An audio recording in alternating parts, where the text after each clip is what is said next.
ಪ್ರೇಮ್ ಅವರು ಬೆಳೆದಿದ್ದಾರೆ at the same time ಇಲ್ಲಪ್ಪ, ಸಿಲಿಕಾನ್ ಸಿಟಿ ಬೆಂಗಳೂರು ಬೆಳೀತಾ ಹೋಗ್ತಾ ಇದೆ. ಅಯ್ಯೋ ನನ್ನ ಮಗನೇ, ನಾನು ಏನೂ ಬೆಳೆದಿಲ್ಲ ಗುರುವೆ, ನಾನು ಹಂಗೆ ಇದ್ದೀನಿ. ನೀವು ಬೆಳೆದಿಲ್ಲ ಅಂತಂದ್ರೆ ತಪ್ಪಾಗುತ್ತೆ. ನಾನು ಹಂಗೆ ಇದ್ದೀನಿ. ವೀಕ್ಷಕರೇ, ನಿಮ್ಗೆ ಗೊತ್ತೋ ಗೊತ್ತಿಲ್ವೋ, ಜೋಗಿ ಸಿನಿಮಾ ಬ್ಲಾಕ್ ಪೋಸ್ಟರ್ ಹಿಟ್ ಆದಾಗ ಸಲ್ಮಾನ್ ಖಾನ್ ಅವರು ಜೋಗಿ ಪ್ರೇಮ್ ಅವ್ರ ಹಿಂದೆ ಬೀಳ್ತಾರೆ, ನನಗೆ ಇದೇ ಸಿನಿಮಾನ ರಿಮೇಕ್ ಮಾಡ್ಕೊಡು ಹಿಂದಿಗೆ ಅಂತ, ಒಲ್ಲೆ ಅಂತಾರೆ.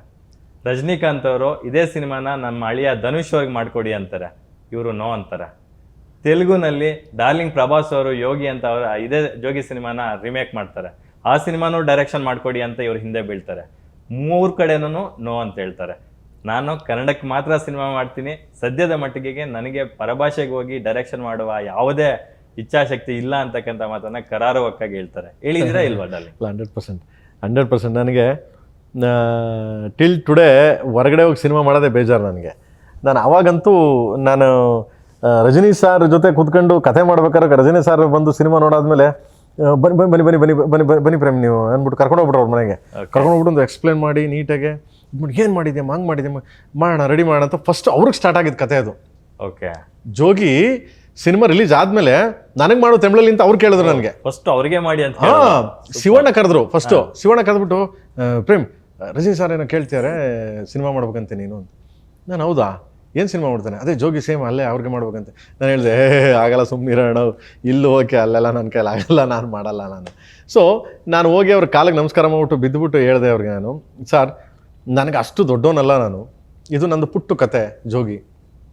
ನಾನು ಒಬ್ಬ ನಾರ್ಮಲ್ ಒಬ್ಬ ಹುಡುಗನ ಕತೆ ಹೇಳಿದ್ದೀನಿ, ಅದು ನನಗೆ ಸೂಟಬಲ್ ಅಣ್ಣ ಶಿವಣ್ಣ ಬಂದ್ಬಿಟ್ಟು ಎಲ್ಲೋ ಒಂದು ಕಡೆ ಎಲ್ಲರ ಮಗನ ಥರ ಅವರು.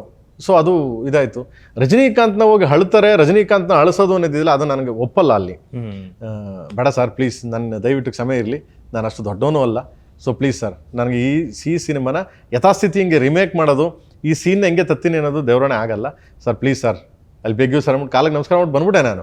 ಬೈದ್ರು ಶಿವಣ್ಣ, ಯಾವ ಥರ ಕೇಳಿ ಶಿವಣ್ಣ ಬೈದ್ರು ನನಗೆ, ಏನು ಕೋತಿ ಇವನು, ಎಂಥ ಆಪರ್ಚುನಿಟಿ ಮಿಸ್ ಮಾಡ್ಕೊತಾನೆ, ನಂಗೆ ಬೇಡ ಅಂತ. ಅದಾದಮೇಲೆ ಧನುಷ್ಗೆ ಕೇಳಿದ್ರು, ನಾನು ಹೇಳಿದೆ ಬೇಡಪ್ಪ ಪ್ಲೀಸ್ ಅಂತ ಹೇಳಿದೆ. ಆಮೇಲೆ ಅದು ಸುರೇಶ್ ಕೃಷ್ಣ ಭಾಷಾ ಡೈರೆಕ್ಟರ್ ಅವ್ರು ಮಾಡಿದ್ರು. ಜೋಗಿ ಬಂದ್ಬಿಟ್ಟು ವಿ ವಿನಾಯಕ್ ಮಾಡಿದ್ರು ಇದ್ರಲ್ಲಿ ಯೋಗಿ. ಸೊ ಸಲ್ಮಾನ್ ಖಾನ್ ಪಾಪ ತುಂಬ ಕೇಳಿದ್ರು. ಮೊನ್ನೆ ಮಾತಾಡ್ಬೇಕಾರೆ ಸಾಜಿದ್ ನಾಡಿಯಾವಾಲ ಗೊತ್ತಿರಬೇಕು, is a big producer in Indian cinema industry. Sajid Nadiadwala ಕೇಳಿದ್ರು, ಪ್ರೇಮ್ ಅವರೇ ಸಿನಿಮಾ ಮಾಡೋಣ ಒಂದು. ಆಯಿತು ಸರ್, ಜೋಗಿನ ಮಾಡಿರಿ. ನಾನು ಹೇಳಿದೆ ಸರ್ 20 years ಆಯಿತು ಸರ್, 22 years ಆಯಿತು, ಆ ಸಿನಿಮಾ ಇಲ್ಲಿ ತಂದು ಇವಾಗ ಮಾಡೋದು ಅಷ್ಟು ಕಷ್ಟ, ಈಸಿ ಅಲ್ಲ ಸರ್, ಕೆನಾಟ್ ಸರ್ ಅಂದೆ. ನೋ ಮಾಡಿ, ನನಗೆ ಸಲ್ಮಾನ್ ಖಾನ್ ಕೇಳ್ತಿದ್ದಾರೆ, ಅದನ್ನ ಮಾಡಿಸಿ ಅವ್ರ ಕೈಲಿ ಅಂತ. ಅವ್ರು ಟಿಲ್ ಟುಡೇ ನಾನು ಅದನ್ನೇ ಕೇಳ್ತಿದ್ದಾರೆ ಅವರು. ಅದನ್ನೇ ಹೇಳಿದೆ ನಾನು, ಸರ್ ಅದನ್ನು ಜೋಡಣೆ ಮಾಡೋಕ್ಕಾಗಲ್ಲ, ಬಿಟ್ಬಿಡಿ ಸರ್, ಆ ಸಿನಿಮಾ ಇವಾಗಂತೂ ಕೆನಾಟ್ ಮೇಕಿಂಗ್ ಇಲ್ಲ. ಸಿನಿಮಾದಲ್ಲಿ ಕೆಲವು ಎಲಿವೇಶನ್ಸ್ ಇದೆಯಲ್ಲ, ಟಾಲಿವುಡ್ನ ಶಿವ ಸಿನಿಮಾ ಇರ್ಬೋದು, ನಮ್ಮ ಓಂ ಸಿನಿಮಾ ಇರ್ಬೋದು, ಜೋಗಿ ಸಿನಿಮಾ ಇರ್ಬೋದು, ಇವೆಲ್ಲ ಒಂಥರ ಮಾಸ್ಟರ್ ಪೀಸ್ ಎವರ್ಗ್ರೀನ್ ಸಿನಿಮಾ. ಅದರಲ್ಲಿ ಒಂದೊಂದು ಎಲಿವೇಶನ್ಸ್ ಯಾವ ರೀತಿ ಕೊಟ್ಟಿದ್ದೀರಾ ಅಂತಂದ್ರೆ ಮೋಸ್ಟ್ಲಿ ಅವ್ರು ಇವತ್ತಿಗೂ ಅದನ್ನ ಡಿಮ್ಯಾಂಡ್ ಮಾಡ್ತಾರೆ ಅಂತಂದ್ರೆ ಚಾನ್ಸೇ ಇಲ್ಲ ಲಕ್ಷ್ಮಿ. ಅದನ್ನ ತಗೊಂಡು ಹೋಗೋದು, ಅದನ್ನ ಮಾಡೋದಿಲ್ಲ, ನೆವರ್. ನಾನು ಕರೆದ್ಬಿಟ್ಟು ಒಂದು ಸಿನಿಮಾ ಮಾಡಿಕೊಡು ಅಂತ ಕೇಳ್ಬಿಟ್ಟು, ಅದು ಹೆಂಗೆ ಅಂದರೆ ಒಂದು ಸಿನಿಮಾ ಮಾಡಿ ಅಂದ್ರೆ ನಾನು ಹೇಳಿದೆ, ಇವಾಗ ಕತೆ ಇಲ್ಲ ಸರ್, ಆಗಿಲ್ಲ, ನಾನು ಕೇಡಿ ಅಂತ ಮಾಡ್ತೀನಿ, ಸೊ ಅದು ಮುಗಿಸ್ಬಿಟ್ಟು ಅದಾದಮೇಲೆ ಮಾಡ್ತೀನಿ ಸರ್ ನಾನು ಅಂತ ಹೇಳಿದೆ. ಅದಾದಮೇಲೆ ನನಗೆ ಸಡನ್ನಾಗಿ ಹೌದಾ, ಓಕೆ ಒಂದು ಕೆಲಸ ಮಾಡಿ, ಕತೆ ನಿಮಗೆ ಜೋಗಿ ಇದೆಯಲ್ಲ ನಿಮ್ಮದೇ ಪಿಕ್ಚರ್ ಮಾಡಿಬಿಡಿ ಅಂದರು. ನಾನು ಹೇಳಿದೆ ಅಯ್ಯೋ ಸರ್, ಯಾವುದೇ ಕಾರಣಕ್ಕೂ ಮಾಡಲ್ಲ ಸರ್ ಪ್ಲೀಸ್ ಅಂದ್ಬಿಟ್ಟು. ನಾನು ಅವತ್ತು ಅದನ್ನು ಇದನ್ನು ಮಾಡ್ಕೊಂಡ್ಬಂದೆ. ಟಿಲ್ ಟುಡೇ ಸಲ್ಮಾನ್ ಖಾನ್ ಅವ್ರು ಅದನ್ನೇ ಕೇಳ್ತಾರೆ, ಟಿಲ್ ಟುಡೇ ಅದನ್ನು ಮಾಡರಿ ಅಂತ. ಬಟ್ ಅದು ಮಾಡೋಕ್ಕಲ್ಲ, ಬೇರೆ ಕತೆ. ಗಾಲ್ವಾನ್ ಒಪ್ಕೊಳ್ಳೋದಕ್ಕಿಂತ ಬಿಫೋರ್ ಅವರು ನಿಮ್ಗೆ ಅಪ್ರೋಚ್ ಮಾಡಿದ್ದು ಈ ಮೊನ್ನೆ ನಿಮಗೆ ಇದು ರಿಲೀಸ್ ಆಯಿತು ಪಿಕ್ಚರು ಮುರುಘದಾಸ್ ಅವ್ರದ್ದು. ನಾನು ಆಗಲ್ಲ ಅಂದಮೇಲೆ ಇವ್ರು ಮಾಡಿದ್ರು, ಮುರುಘದಾಸ್ ಮಾಡಿದ್ರು ಅದನ್ನ. So then good. But till today ಅದು ಜೋಗಿ ಅನ್ನೋದು ಒಂದು ಲಕ್ಷ್ಮಿ, ಅದು ನೆವರ್, ಅದನ್ನು ಕಂಪೇರ್ ಮಾಡೋಕ್ಕೆ ಇಂಡಿಯನ್ ಸಿನಿಮಾ ಯಾವ್ದು ಕೈಲೂ ಆಗಲ್ಲ. ಆಮೇಲೆ ನಾವು ಮಾಡೋಕ್ಕಾಗಲ್ಲ, ಅದು ನಮಗೂ ಯೋಗ್ಯತೆ ಇಲ್ಲ ಅದನ್ನ ಮಾಡೋಕ್ಕೆ. ಯಾಕಂದ್ರೆ ರವಿ ಸರ್ ಹೇಳ್ತಾ ಇರ್ತಾರೆ, ನನಗೆ ಇನ್ನೊಂದು ಪ್ರೇಮಲೋಕ ಮಾಡಿ ಅಂದ್ರೆ ನನ್ನ ಕೈಲಿ ಮಾಡಕ್ಕೆ ಚಾನ್ಸೇ ಇಲ್ಲ, ನೆವರ್. ಆಬ್ವಿಯಸ್ಲಿ ಚಾನ್ಸೇ ಇಲ್ಲ, ಆಗೋದೇ ಇಲ್ಲ. ನಾನು ಮೊನ್ನೆನೂ ಸೆನ್ಸಾರ್ ಇದರಲ್ಲಿದ್ದೆ. ಓಕೆ, ಸುಮಾರು ಎಲ್ಲ ದೊಡ್ಡವರು ಇದ್ರು, ಸುಮಾರು 82 years ದೊಡ್ಡವರು ಸಿನಿಮಾ ನೋಡ್ತಿದ್ರು. ಆ್ಯಂಡ್ ನಮ್ಮಲ್ಲೊಬ್ರು ಕನ್ನಡಿಗರಿದ್ರು. ಸೊ ಅವರು ನನ್ನ ಒಳಗಡೆ ಕರೆದ್ಬಿಟ್ಟು ಅವ್ರು ಎಕ್ಸ್ಪ್ಲೇನ್ ಮಾಡ್ತಿದ್ರು, ಈಸ್ ಓನ್ಲಿ ಪ್ರೇಮ್ ಸರ್.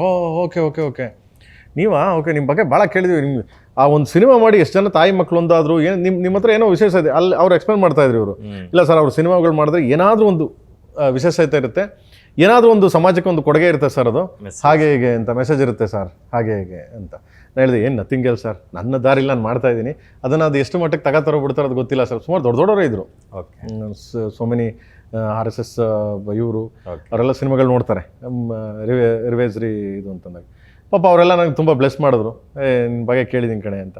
ನಮ್ಗೆ ಸಾರ್ಥಕ ಆಯಿತು ಅಂದ್ಕೊಂಡ್ವಿ. ಒಂದು ಸಿನಿಮಾ ಎಲ್ಲಿವರೆಗೂ ಕರ್ಕೊಂಡು ಹೋಗುತ್ತೆ ನೋಡಿ, ಒಂದು ಸಿನಿಮಾ ಆ ಒಂದು ಒಳ್ಳೆತನ, ಆ ಒಂದು ಒಳ್ಳೆ ಸ್ಕ್ರಿಪ್ಟು. ಸೊ ಥ್ಯಾಂಕ್ಸ್ ನಮ್ಗೆ ಅಂದ್ಕೊಂಡ್ವಿ ಈಗ.